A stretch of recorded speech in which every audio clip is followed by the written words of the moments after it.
Les résultats ont été contre toute attente, à l'inverse de ce qui était prévu.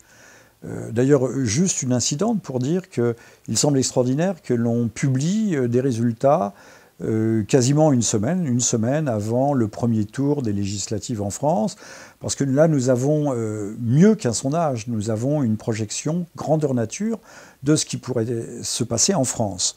D'autant plus que, traditionnellement, les Français de l'étranger votent, on le sait, de façon conservatrice et libérale, et que là, encore une fois, je répète, contre toute attente, ils ont voté résolument à gauche.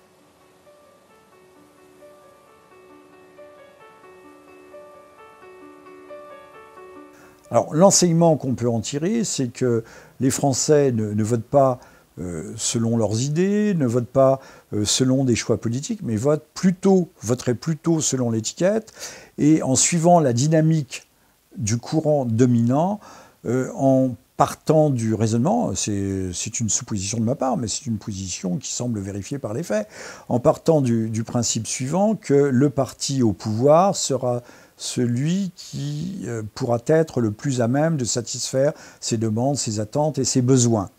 Raisonnement justifié ou erroné, ce n'est pas à moi de le dire.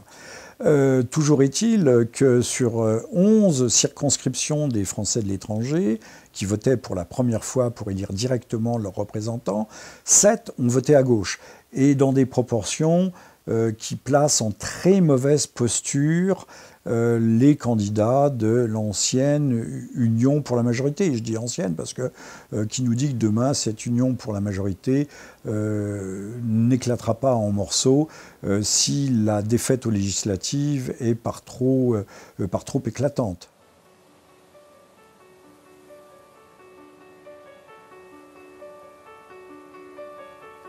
Les conséquences, a priori, celles qui s'imposent à l'esprit, c'est que nous risquons, si on extrapole à partir de ces résultats des Français de l'étranger, nous risquons d'avoir une vague de gauche, pas seulement socialiste, mais également écologiste, front de gauche, aux législatives, avec une conséquence qui, moi, personnellement, m'inquiète un peu, c'est-à-dire que nous acheminons vers un monopole du pouvoir par la gauche.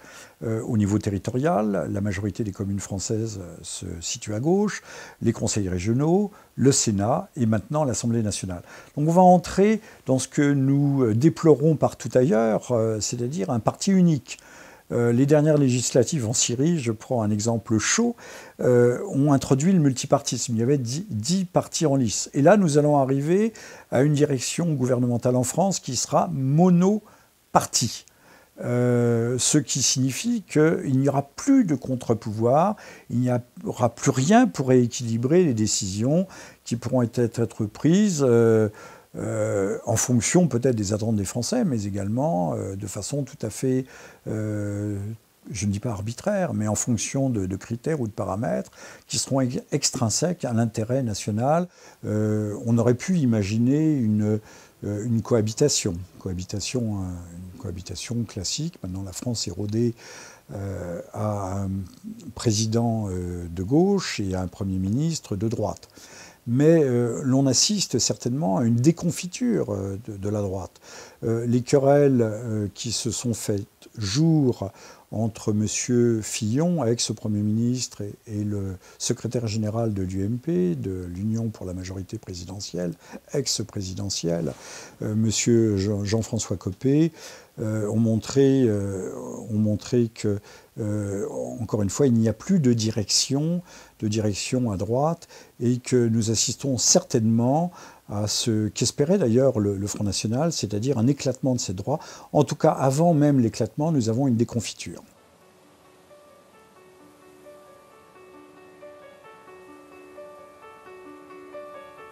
Cela peut avoir des conséquences considérables. Nous sommes dans une situation de crise extrêmement aiguë en Europe.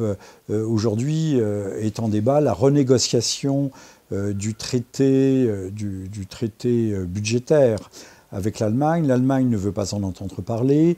La France voudrait que l'on crée ces fameux eurobonds, les obligations européennes, qui permettraient de mutualiser la dette des États européens.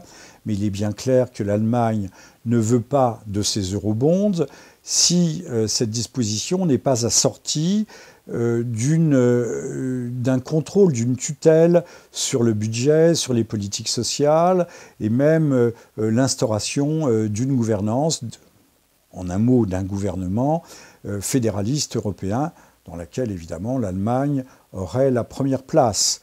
Donc là, nous risquons d'être dans une impasse et cette impasse peut aboutir très simplement et très rapidement à un krach européen.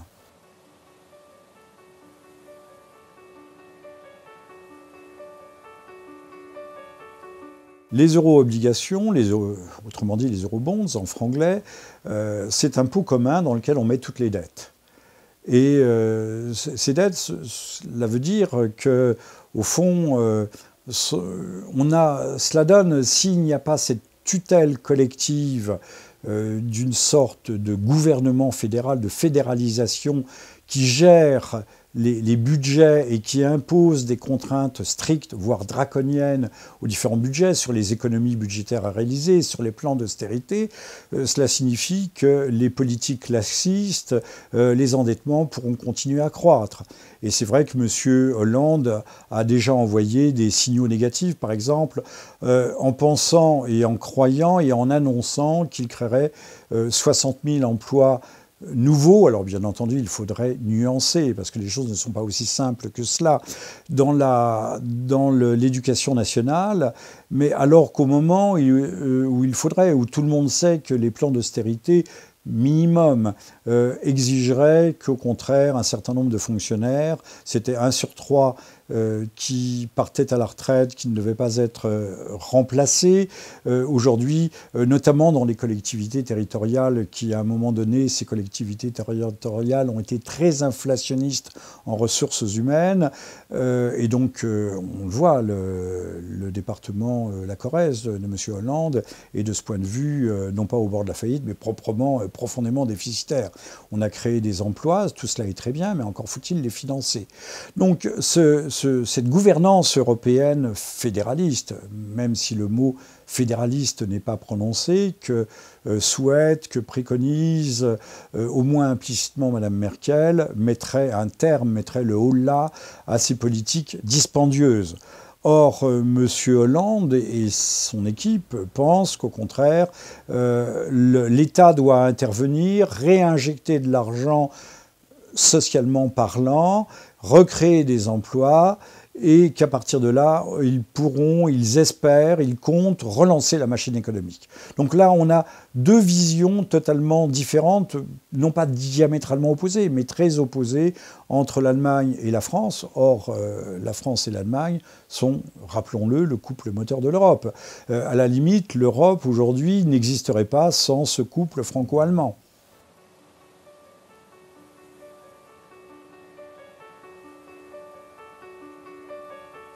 Certains disent que la solution unique, c'est, encore une fois, si l'on crée ces eurobonds ne fonctionneront que s'il y a cette gouvernance collective, à la fois des budgets, des politiques sociales et autres, c'est-à-dire des abandons fondamentaux de souveraineté, la disparition au fond, des nations, au moins juridiquement parlant, la création d'un gouvernement européen, d'un Parlement européen.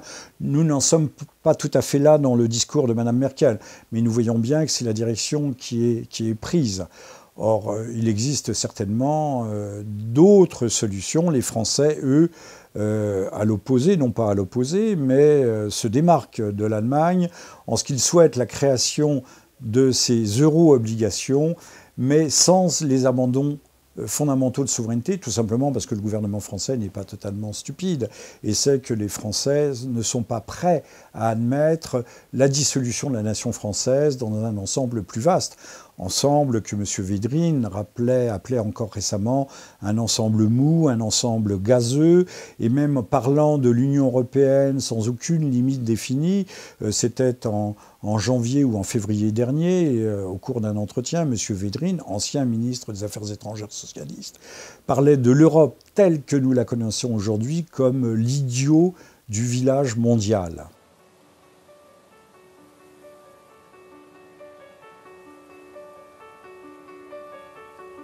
Parce que nous sommes dans une démocratie représentative et une démocratie de parti. C'est-à-dire que il n'y a pas de lien direct entre l'élu et la population, sauf lorsque, dans les rassemblements, dans les réunions, il prodigue les promesses. Mais chacun est libre de faire la danse du ventre qu'il veut. En France, il n'y a pas de mandat impératif. Donc on ne peut rien demander de contraignant à un élu. Il vous fait la danse du ventre et ensuite il fait ce qu'il veut. On lui a signé un chèque en blanc. L'inconvénient de la chose, c'est que les Français croient à la gauche, croient que la gauche est par exemple le parti des travailleurs, sans jeu de mots, le parti des salariés, le parti des classes moyennes ou des classes populaires par rapport aux nantis. Mais ça, c'est une vision tout à fait idyllique, une vision irénique des choses. Dans la réalité, c'est tout à fait autre chose. Si on regarde d'ailleurs le statut de fortune de la plupart des responsables du Parti socialiste, on s'aperçoit qu'ils appartiennent tous plus ou moins à la grande bourgeoisie d'argent. Donc, mais la question n'est pas là. Les Français pensent que gauche signifie politique sociale, politique de redistribution. Ça ne sera pas forcément le cas. L'histoire récente nous apprend que, par exemple, la gauche fait souvent des politiques de droite et l'inverse. La gauche, ayant les mains libres, fera des politiques, et là, on peut s'attendre à une chose, c'est que les politiques d'austérité qui auraient eu beaucoup de mal à passer avec une direction, avec des dirigeants libéraux et conservateurs, sera imposée par un gouvernement de gauche. Et ces politiques d'austérité, nous y allons y avoir droit. Je signale que les premières cibles à des restrictions. Il n'y aura pas de surimposition des classes moyennes supérieures ou inférieures, mais par exemple, cela va être les retraites, le gel des retraites. Ça sera le gel des traitements de fonctionnaires, voire leur diminution dans certains cas. Je rappellerai qu'en Grèce, actuellement, les fonctionnaires sont à 400 €. Alors la France n'est pas dans la situation de la Grèce, mais elle n'en est pas loin. Et ça, les mois qui viennent ou les semaines qui viennent nous diront quels seront les types de politiques d'austérité, même si les politiques de relance et les politiques de l'emploi sont conçues, élaborées. Encore faut-il pouvoir les mettre en œuvre. Déjà, M. Jospin avait, en tant que Premier ministre, à la fin du siècle dernier, M. Jospin avait souhaité lui-même introduire de la croissance et de l'emploi, et sa bonne volonté, il faut bien parler de bonne volonté, qui était une bonne volonté tout à fait sincère, s'était heurtée sur le mur de la réalité.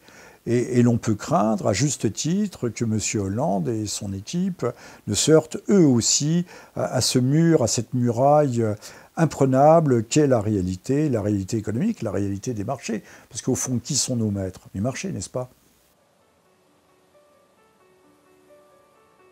Nous sommes en dehors même de la question du fédéralisme. Nous sommes plus loin, nous sommes dans l'intégration euro-atlantique, qui est d'ailleurs prévue pour 2015 au point de vue économique, la création d'une sorte de vaste marché commun. On en parle peu ou on n'en parle pas, mais le projet est là, il est bien là. Il a été défendu en son temps par M. Balladur, qui voulait l'unification totale de l'Amérique du Nord, donc États-Unis et Canada, et de l'Europe continentale.